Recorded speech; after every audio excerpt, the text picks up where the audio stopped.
Hi hello உறவுகளே, நம்ம வீடியோவில் என்ன பார்க்க போகிறோம்னா, இன்றைக்கி 2வது நாள் சஷ்டி விரத பூஜையும் வழிபாடும்.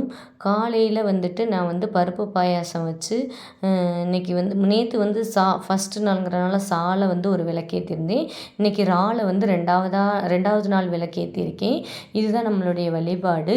நம்ம எப்பொழுதுமே 2 நேர பூஜை முடிஞ்சதுக்கப்புறம் தான் உணவே எடுத்துக்குவேன். ஒரு நேர உணவாக தான் எடுத்துக்கிறேன். இப்போ நம்ம பருப்பு பாயாசம் வச்சு நெய்வேத்தியமாக படைச்சிட்டு சாமிக்கு விளக்கேற்றி நல்லபடியாக சாமியை கும்பிட்டுட்டு அதுக்கப்புறம் நம்ம கந்த சஷ்டி கவசம், கந்த குரு கவசம் எல்லாமே பாடி முடித்ததுக்கப்புறம் நம்ம அந்த பாயாசத்தை நெய்வேத்தியமாக வச்சுருக்கோம் இல்லையா, அந்த பாயாசத்தவே எடுத்துகிட்டு நம்ம சாப்பிட்டுக்கிறலாம். சாப்பிட்டதுக்கப்புறம் நம்ம வழிபாடை முடிச்சுட்டு நம்ம எப்பயும் போல் நார்மலாக நம்ம ஓம் சரவண பவன்னு எப்பொழுதுமே சொல்லிக்கிட்டே இருக்கணும். ஒரு மனதோட மனசை ஒருநிலைப்படுத்தி அமைதியான முறையில் கோபதாபங்கள் இல்லாமல் நிம்மதியாக சந்தோஷமாக இந்த சஷ்டி விரதத்தை நான் செஞ்சிட்ருக்கேன்.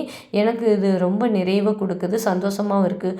ஓகே ஃப்ரெண்ட்ஸ், தேங்க்யூ ஃபார் வாட்சிங். லைக், சப்ஸ்கிரைப், கமெண்ட் பண்ணுங்கள் நண்பர்களே.